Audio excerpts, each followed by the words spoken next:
فوالا الشباكيه كتجي لذيذه ومعلكه، والعسل شاربه العسل داخلها حتى لداخل فوايي، وهشيشه. فوالا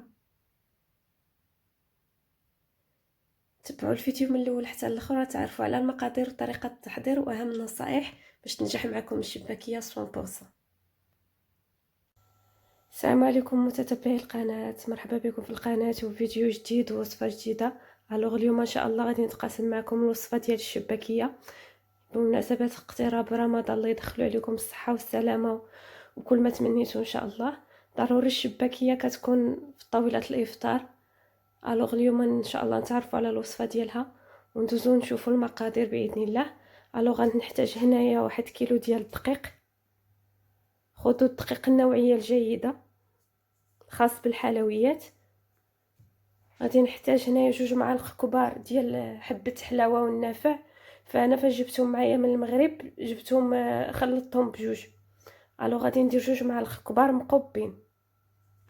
هنايا عندي معلقه كبيره ديال القرفه، عندي الكوزه غادي نحك منها غير شويه، هي ديجا عندي هنايا محكوكه، كتباع هنايا محكوكه مقاده، فغادي ناخذ منها غير راس معلقه. شويه ديال الملح، ضروري الملح باش يتوازن الذوق، ما تبقاش الحلاوه غالبه. هنايا عندي المسكه الحره مدقوقه مع السكر. فوالا غتاخدو غير 5 ولا 4 الحبات ولا 5 كتدقوهم ماشي بزاف، كتعطي واحد التعليكه زوينه. هنايا عندي الخميره ديال الحلويات 7 غرام، اولا خذوا كيس ديال 8 غرام ماشي مشكل.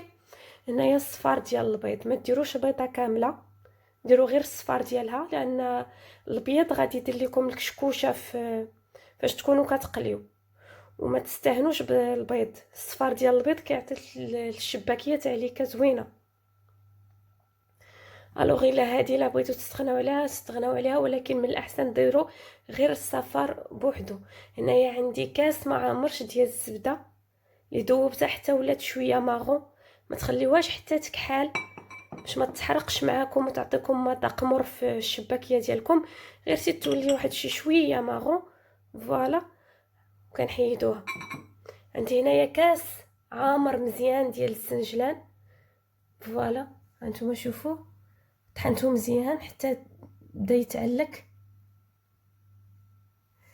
هاد السنجلان واللوز راه ما صهدتهمش من قبل، لانه الا كانت عندكم الماكينه مزيانه كطحن لكم مزيان ما تحتاجوش تصهدوه. كانت الماكينه الروبو ديالكم ما كيطحنش مزيان كتصهدوه باش يعطي ديك التعليكه باش ما يمحنكمش. فوالا حتى هنايا خديت كاس ديال اللوز. فوايي ها هو راه حتى تيدم طلق لي دام ديالو، حتى هو ما صهدتوش بحال غير هنايا الكاس تاع الجلجلان تيكون شي شويه غالب على اللوز. نتوما خذوا بنفس العبار، سواء كنتو كتعبروا بالكاس ديال العنبه اولا الزلافه اولا اي حاجه، فنفس الكاس هو باش غادي تمشيو في العبار ديالكم كله كما كيقولوا الاخوه الجزائريين الكيله، هو باش غادي تمشيو باذن الله. هنايا الزبده راه ما عامرش بزاف. فوالا انت راه ناقص تقريبا واحد الارتفاع ديال الاصبع. هنايا عندي الزعفران الحر، زعفران شعره اللي درتو مع شويه ديال الماء زهر دافي. وهنايا كاس ديال زيت الزيتون مع الزيت العاديه، زيت النباتيه ديال الطياب. الوغ هنايا فهاد زيت الزيتون راه درت غير 2 معالق، لان زيت الزيتون ما خاصهاش تقلى، الا تقلات كتسمم وكتحرق وكتعطيكم الدخان فاش تكونوا كتقليو الشباكيه. الوغ درتيها ب2 معالق فقط، ممكن الاستغناء عليها الا بغيتو. هاتي الزبده فهي الزبده ديال كوساسوا درتو الزبده الحيوانيه ولا الزبده النباتيه، فالفرق بيناتهم هو ان الزبده الحيوانيه ديال البقر كتعطي غير مذاق زوين فقط، اما سواء خدمتو بالنباتيه ولا خدمتو بالحيوانيه ففي الخدمه راه ما كاينش فرق، الفرق فقط في المذاق. فوالا وهنايا عندي الخل، عندي 3 المعالق كبار ديال الخل. ما تكثروش الخل بزاف لان الخل الا كثرتوه غادي يفرتت لكم الشباكيه ديالكم فاش تكونوا كتقليوها غادي تفرتت.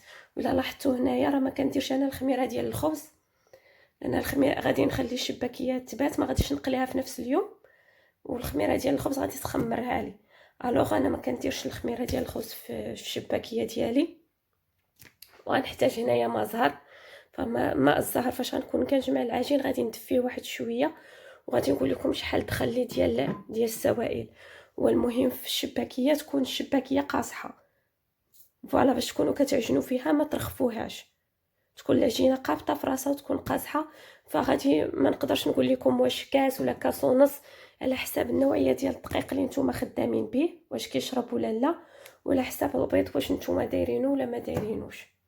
فوالا هادشي اللي كاين في هذه المرحله. ندوز دابا باش نغربل الدقيق، ولازم كل المكونات تغربلوها، بالاخص حبه حلاوه والنافع كيبقاو شي شويه حارشين، غادي يقطعوا لكم العجينه.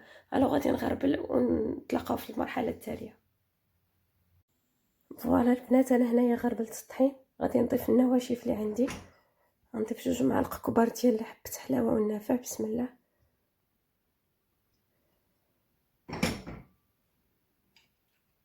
المسكه الحره، هنا عندي القرفه مع شويه ديال الملحه.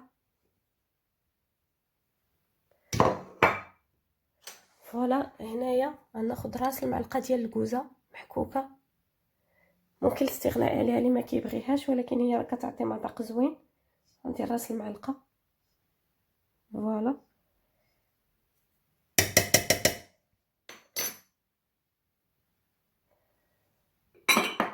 غادي نضيف اللوز، غنضيف الزجاج. بسم الله.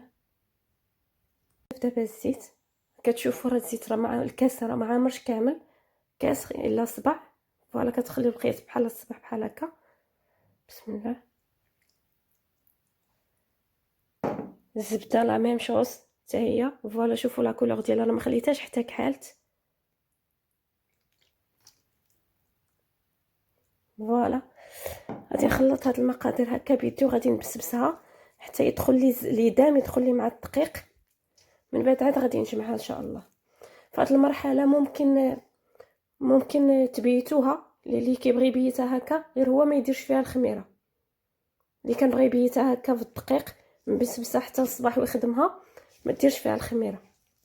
فوالا انايا خلطت كاع المكونات اللي عندي حتى اندمجوا ليا مع الدقيق. دخلت فيه كاع ليدام اللي عندي ديال الزيت والزبده وديال اللوز والزنجان، المكونات كلها. فوالا دابا غادي نبدا نجمع فيه. غادي نضيف البيضه الصفار فقط. بسم الله. 3 المعالق كبار ديال الخل.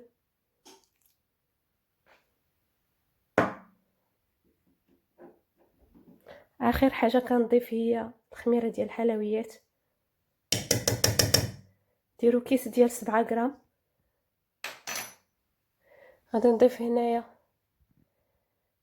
ماء زهر مع الزعفران، وغنبقى نجمع العجينه شويه بشويه حتى تكون ليا العجينه قاصحه. الا رخفتوها في الاول ما غاديش تنجح معكم، غادي تعذبكم. اللهم من الاول قصحوها واحد شويه. بسم الله. تو هنايا فانا دوك الشعيرات ديال الزعفران راه خليتهم، ما كاين لاش تحيدوهم. الزعفران كيعطي لوغو زوين، وهاد الشعيرات راه ما غاديش يقطعوا لكم العجينه. الوغ انا كنخليهم وما كيقطعوا لي العجينه لا والو، من الاحسن نخليهم يعطيو لوغو ديالهم. فوالا هادي العجينه البنات خاصها تكون قاصحه. ديري صبعك هكا وتوركي عليه يدخل بصعوبه. فوالا شفتوا قاصحه. فوالا خاص العجينه تكون قاصحه. انا جمعتها، غادي نديها ونجيبها واحد شويه هنا في سور لو بلان دو طرافاي. وشحال خدات لي تاع الماء؟ خدات لي هذاك الكاس ديال اللي كنت وريتكم لي فيه الزعفران، وزدت عليه هاد القياس البنات. هذا هو القياس ديال السوائل اللي خدات ليا باش نجمع العجين. والعجينه البنات خاصها تكون قاصحه. فوالا قاصحه. فوالا قاصحه. شفتوا ما تكونش رطبه ولا كتلصق لك في يدك، ولا العجينه تكون قاصحه. انا غادي نديها ونجيبها واحد 2 دقائق، ومن بعد غادي نتلاقاو في المرحله التاليه ان شاء الله. فوالا هنايا العجينه من بعد ما جمعتها ودلكتها تقريبا غير واحد 2 دقائق ما كملتهاش، درت ليها لو فيلم اليمونتير. ضروري ما تغطيوها، ما تخليوهاش تنشف، هي دغيا كتكرم وكدير لكم ديك القشره من الفوق، ما غاديش تساعدكم فاش تكونوا كتطلقوها. دونك غنخليها هنايا 15 دقيقه، وغادي نجي غادي نكورها كورات صغيره وغادي نورقها ان شاء الله باذن الله. هنايا علاش خليتها في لو فيلم اليمونتير؟ غير باش منين نكون كنورق فيها ما تعبنيش اكثر، فهمتوا؟ ما تاخذش مني مجهود فاش نكون كنطلق فيها بالمدلك نورقها، تكون عطياني شويه ديال الضوء. فوالا. وديما الشباكيه ما كتبغيش تخليوها بلا غطاء، كوساسوا في هذه المرحله ولا المرحله الثانيه، اي حاجه درتوها في العجينه تاع الشباكيه غطيوها بالبلاستيك ولا الفيلم اليمونتير.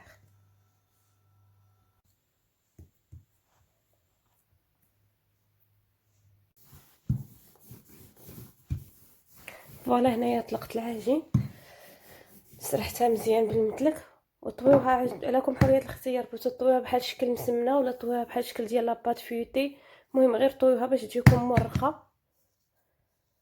والقطعه اللي طويتوها ديروها في بلاستيك باش ما تكرمش ليكم. فوالا انا هنايا طويتها على هذا الشكل، طويتها على جوج، غنطلقها واحد شويه بحال هكا. فوالا غنجيب هاد الطرف هكا، هاد الطرف هذا هكا، غادي نسدها بحال هكا. فوالا هاك غنستمر بهاد الطريقه حتى نكمل الكميه اللي عندي، بعد عاد غادي نطلقهم ونبقى نشبك.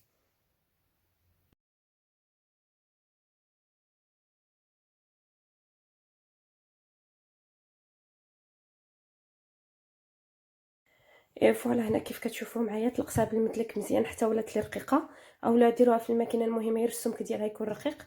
قطعتها بهاد الجراره هذه، فوالا هذه كتعاون كتجيبهم لكم نفس القياس. درت دي بونط طوال باش نسهل عليا الخدمه. فوالا وكنهز وحده بوحده وكنبدا نشبك. فوالا انا نوريكم السمك ديالها كيكون رقيق. فوالا هذا هو السمك ديال الشباكي باش تجيكم زوينه، خصها تكون رقيقه بحال هكا. فوالا ترقوها مزيان حتى يقرب يبان لكم لو بلون دو طرافاي، ترقوها مزيان لان هي مازال فاش غادي نقليوها غادي تنفخ. وهاد لي شوت هادو اللي كيبقاو فوالا راه هادوها ما تكمشوهمش، الا كمشتوهم وعاودتو خدمتو بهم كينشفوا. هادوها كنحطهم انايا. فوالا هاد لي شوت كان في الثانيه فاش كنبغي نورقها كنحطهم هنايا لداخل، ما تحطوهمش مكمشين واحد فوق واحد. صافي كيفاش كنطويها بحال هكا وكنورق هادي راه كيتورقوا معاها لداخل، ما كنضطرش انني نبقى نعاود شاك فوا نعاود هادوك لي البقايا اللي كيبقاو كينشفوا ما كيجوش زوينين. هاد الطريقه كنديرها وكتساعدني. معكم وحده اخرى كناخذ الاول كنحطو فوق الثالث، كنحطهم فوق اخر واحد. دوك ثلاثه كيجوني ثلاثه فوق بعضياتهم وجوج لتحت، ثلاثه الفوق وجوج لتحت. كنسولي هاد الجوج كنتيريهم واحد شويه بحال هكا، كنحطها هنايا في لو بلون دو طرافاي. كنحطها في لو بلون دو طرافاي كنقرصها شويه من الجنيبات ديالها بحال هكا. صافي وهذه هي الشباكيه ديالنا، هذه هي التشبيكه.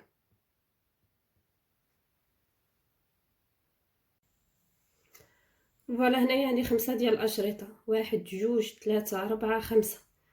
كناخذ الاول كنحطو فوق الثالث، الثاني كينزل لتحت. كناخذ هاد الزوج الاول والثالث كنحطهم فوق الخامس اخر واحد، الرابع راه نزل لتحت. فوالا عندي جوج لتحت وعندي 3 الفوق. كيبقاو لي هاد جوج ودينات هادو من هنايا كنسوديهم كنشدهم كنقرصهم مزيان. هادو كنتيريها واحد شويه. فوالا شفتوها عندي جوج لتحت ها هما وثلاثه هنايا، هما كيبانوا من هنا 1 2 3 وعندي جوج هنايا لتحت. كنتيريها واحد شويه وكنحطها في لو بلون دو طرافاي. فوالا فاش تيريتها كنحطها كنقرص ليها هاد الجنيبات هادو، وهذه هي الشباكيه ديالنا. عندي هنايا 5 ديال الاشرطه، غناخذ هاد الاول ونحطو فوق الثالث بحال هكا. الثاني كنزلو لتحت. كيوليو عندي هاد الاول والثالث كنجيبهم فوق الخامس، الرابع كينزل اوتوماتيكمون لتحت. كيبقاو لي هاد جوج ودينات راه واضحين، كنقرصوهم هكا، كنتيري واحد شويه، كنشدها بحال هكا، كنتيري غير شويه ماشي بزاف باش ما تقطعوش العجينه، كنحطها سور لو بلون دو طرافاي صافي. كنقرص لها هاد الجنيبات هادو، وهذه هي الشباكيه ديالنا، هذه هي التشبيكه. ولا البنات نوريكم هاد تاع الشباكيه. ديجا تقسمتو معكم، خاصو يكون عاقد بحال هكا، يكون ثقيل. ولا بغيتو العسل راني دايره لكم في فيديو، دخلوا القناه وغادي تلقاوه. فوالا يكون ثقيل بحال هكا.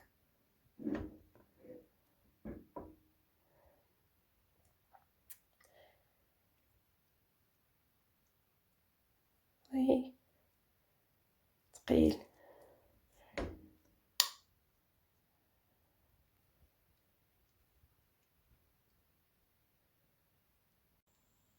فوالا انا راه خليت الشباكيه هنايا حتى تصبح الحال.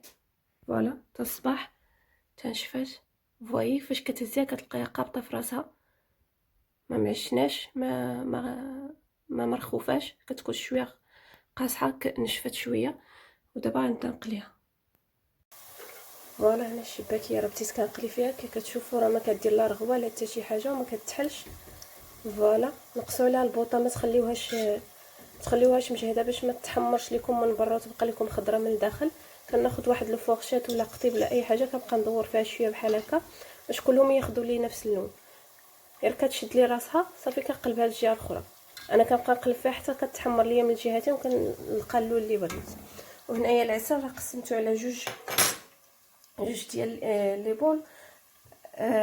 فاش كنعسل القليه الاولى كنحطها هنايا، والقليه الثانيه كنحطها هنايا، وكنخلي هاد القليه هذه حتى نحيد ندير القليه الثالثه عاد كنحيدها.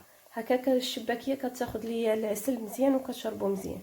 الوغ ديما العسل الى نصيحه قسموا على جوج ديال الاناء باش تخليوها فيه مده طويله وتجيكم شاربه الشباكيه شاربه العسل. واحد الملاحظه، العسل راه ما تنديرش فيه انا العشوب باش ما يغطيش لي على المذاق ديال الشباكيه ولا ديال القوام اللي دايره فيها. وثاني حاجه اللون ديال العسل كيختلف على حسب النوعيه ديال السكر اللي نتوما خدامين به. باغ اكزومبل القالب ديال السكر عندنا في المغرب كيتصايب من الشمندر، وسنيده غالبا كتكون مصايبه من قصب السكر. فاللون الاحمر بزاف بحال هكا كان ان الاصل ديال النبته ديال السكر هي اللي مختلفه. الا كان من الشمندر كيعطي لون بحال هكا، كيعطي لون غامق بزاف. فوالا واحد الملاحظه البنات، راه الشباكيه هي القلي، عطيوها الخاطر بزاف في القلي وما تجهدوش عليها البوطه والزيت تكون كثيره. فوالا وتبقاو فاش كتقلي وكتحركوا فيها شويه بحال هكا. غير انا الشباكيه طريقتي باش كنقليها غير كتشد راسها صافي، كنبقى نحرك فيها هكا حتى كتاخذ لي لون واحد. وثاني حاجه الشباكيه طفيها في العسل وهي سخونه، ما تخليوهاش حتى تبرد. فوالا غناخذها بحال هكا نسقطرها شويه من الزيت. الا خليتوها حتى بردات عاد حطيتوها في العسل ما غاديش تجيكم زوينه، ولا هزيتوها بزيتها وحطيتوها في العسل داك الزيت ما غاديش يخلي العسل يدخل ليها. الوغ كناخذها بحال هكا نسقطرها واحد شويه من الزيت، كنطفيها ديريكتومون في العسل.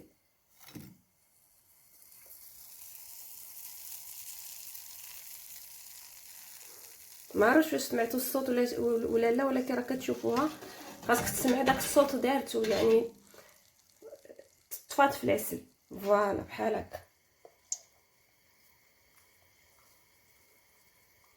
كنسقطرها شويه وكنحطها في العسل.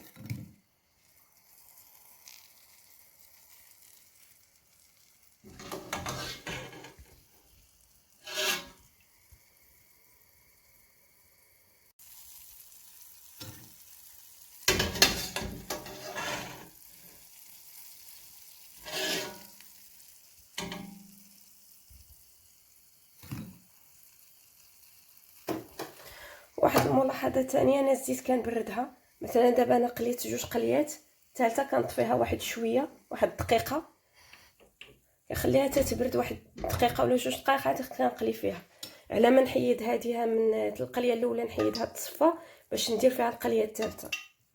فوالا ناخذ واحد المعلقه صافي، كنبقى نهبط بها شويه بشويه. العسل راه تيكون عاقد في الاول، ولكن السخونيه ديال الشباكيه كتخليه يطلق.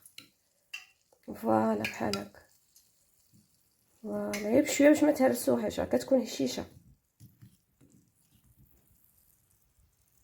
فوالا هادي هي الشباكيه ديالنا، كتجي هشيشه ولذيذه وشاربه العسل، كيجيو فاتها دوك العوينات. فوالا بحال هاد العوينات هادو راه كيجيو من التوراق، الا كنتو مرقينها مزيان غتجيكم مجعبه بحال هكا. وثاني حاجه كتجي حتى من الخميره ديال الدار، ولكن انا راه ما درتش فيها الخميره ديال الخبز، غير ورقتها مزيان. ورقوها مزيان، تبعوا لا ميثود اللي درت، تبعوا المقادير اللي درت، ان شاء الله غادي تطلع معكم زوينه وما تحشمكمش باذن الله. فوالا راه كتعطي كونتيتي كبيره، راه كيلو تقريبا، غيخرج لكم ما بين 2 كيلو ونص حتى ل3 قل شي حاجه. ورمضان مبارك كريم. ولا كنتي اول مره كتشوف القناه ديالي، جيسبر بيان تشترك عندي. ميرسي بوكو، مرحبا بكم ومرحبا بكم عندي في القناه، ورمضان مبارك كريم. الله يدخلوا عليكم الصحه والسلامه باش ما تمنيتو ان شاء الله. شهيه طيبه، دمتم في امان الله.